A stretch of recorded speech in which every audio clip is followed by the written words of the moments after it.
para o centro do Rio também está encontrando muita dificuldade.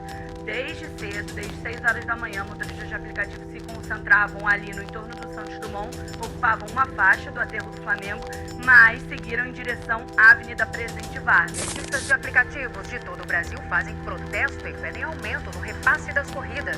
Só, eles estão pedindo melhores condições de trabalho. Abre o áudio lá, ó. Olha, eles estão pedindo melhores condições de trabalho e estão pedindo o fim da taxa fixa nas corridas. Uma empresa que revolucionou o mercado de transportes individual, conectando passageiros e motoristas por meio de um aplicativo. Mas por trás do sucesso e da praticidade do serviço, há uma série de polêmicas, conflitos e desafios que envolvem a companhia desde a sua fundação em 2009, na cidade de São Francisco, nos Estados Unidos. A proposta inicial de táxi de luxo cresceu a ponto de receber investimentos milionários de grandes grupos, como a Google e a Microsoft, e se expandir para mais de 300 cidades em 58 países. No entanto, a Uber também enfrentou a resistência e a revolta de taxistas que acusaram a empresa de concorrência desleal e de incentivar a prática ilegal de transporte. Em várias partes do mundo, os taxistas realizaram protestos, bloqueios e até agressões contra os motoristas do Uber, exigindo que o aplicativo fosse proibido ou regulamentado pelas autoridades locais. A Uber, por sua vez, defendeu que o seu modelo de negócio era inovador e beneficiava os consumidores, oferecendo mais opções, qualidade e preço justo. Mas não são apenas os taxistas que se sentem prejudicados pela Uber. Os próprios motoristas do seu aplicativo também reclamam das condições de trabalho impostas pela empresa, que cobra uma comissão elevada sobre as corridas, não oferece benefícios trabalhistas e não garante uma remuneração mínima. Com o aumento do preço dos combustíveis e a queda da demanda por causa da pandemia, muitos motoristas viram seus ganhos diminuírem drasticamente e passaram a reivindicar um reajuste na tarifa paga pelo aplicativo. Em maio deste ano de 2023, houve paralisação nacional dos motoristas de aplicativo no Brasil, que pediam um valor mínimo de R$10 por corrida e uma redução da taxa cobrada pela Uber e pela 99, uma outra empresa do mesmo setor. Além disso, os motoristas também sofrem com casos de assédio, violência e discriminação por parte de passageiros que muitas vezes não respeitam as regras sanitárias e se envolvem em situações constrangedoras dentro dos veículos. A Uber diz que condena qualquer tipo de abuso e que mantém os canais de comunicação abertos para os parceiros. Mas a verdade é que se qualquer passageiro for lá e fizer uma reclamação qualquer sobre qualquer motorista, muito provavelmente esse motorista vai ser banido sem direito à defesa. Outro aspecto polêmico da Uber é a sua relação com as leis e os governos dos países onde ela atua. A empresa costuma operar sem uma regulamentação específica ou com base em liminares judiciais, o que gera incertezas jurídicas e também fiscais. Em alguns lugares, como na Alemanha, na França e na China, a Uber chegou a ser proibida ou teve que se adaptar às normas locais para poder continuar operando. Em outros países, como nos Estados Unidos, México e Filipinas, foram criadas leis para regulamentar o serviço de transporte por aplicativo, estabelecendo requisitos como a verificação de antecedentes dos motoristas,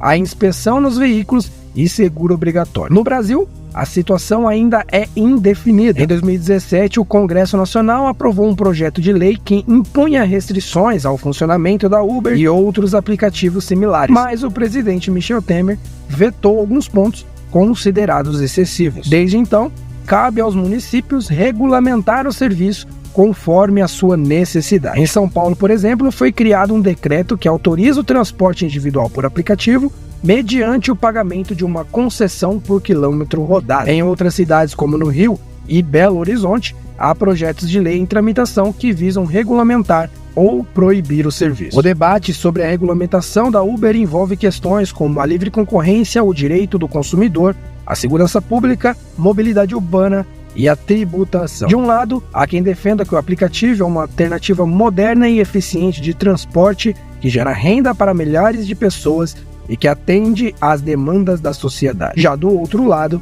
há quem argumente que o aplicativo é uma forma de exploração de trabalhadores e prejudica taxistas e que não contribui para o desenvolvimento da cidade. A Uber é, portanto, uma empresa que desperta a admiração e também o repúdio, que inova e provoca que facilita e também complica. Uma empresa que está no centro de uma disputa entre o velho e o novo, entre o legal e o ilegal, entre o público e o privado. Uma empresa que é um fenômeno global, mas que também reflete as particularidades de cada lugar onde atua. Uma empresa que é um desafio para os governos, para os concorrentes e para os parceiros e usuários. Mas a Uber também é uma empresa que acumula escândalos em sua trajetória, que revelam práticas questionáveis, antiéticas e até mesmo criminosas por parte dos fundadores, executivos e até funcionários. Uma reportagem do site Bloomberg revelou que a Uber usou táticas duvidosas para expandir seus negócios, como espionar os concorrentes, sabotar protestos de taxistas, burlar reguladores e manipular preços. Entre os casos mais graves estão os seguintes: o uso de um software chamado Greyball, que identificava autoridades que tentavam fiscalizar o serviço ilegal da Uber em algumas cidades e os impedia de solicitar corridas pelo aplicativo. O uso de um programa chamado Help, que monitorava os motoristas do Lyft,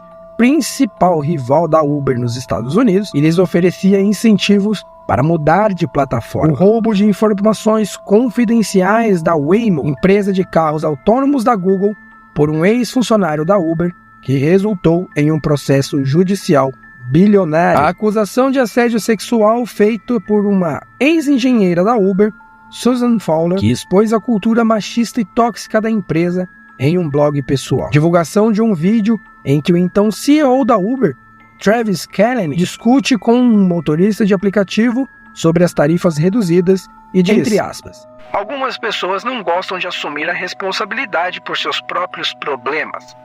A demissão de mais de 20 funcionários após uma investigação interna sobre casos de discriminação, assédio e retaliação na empresa. A saída forçada de Kalanick do cargo de CEO em 2017, após pressão dos investidores da Uber, que estavam insatisfeitos com a sua gestão controversa e com os prejuízos financeiros que a empresa vinha obtendo. Esses escândalos mancharam a imagem da Uber e abalaram a confiança de usuários, motoristas e parceiros. A empresa teve que se reestruturar sob a liderança do novo CEO, Dara Khosrowshahi, que assumiu em 2017, com a missão de recuperar a reputação da companhia e preparar para abrir seu capital na bolsa. Desde então, a Uber vem tentando adotar uma postura mais transparente, responsável e colaborativa com as autoridades e também a sociedade. Mas a gente sabe que isso, na prática, só funciona em belos discursos. A empresa também vem diversificando os serviços e apostando em áreas como entregas de comida, bicicletas elétricas, patinetes e até voos compartilhados com o Uber Air. Pois é,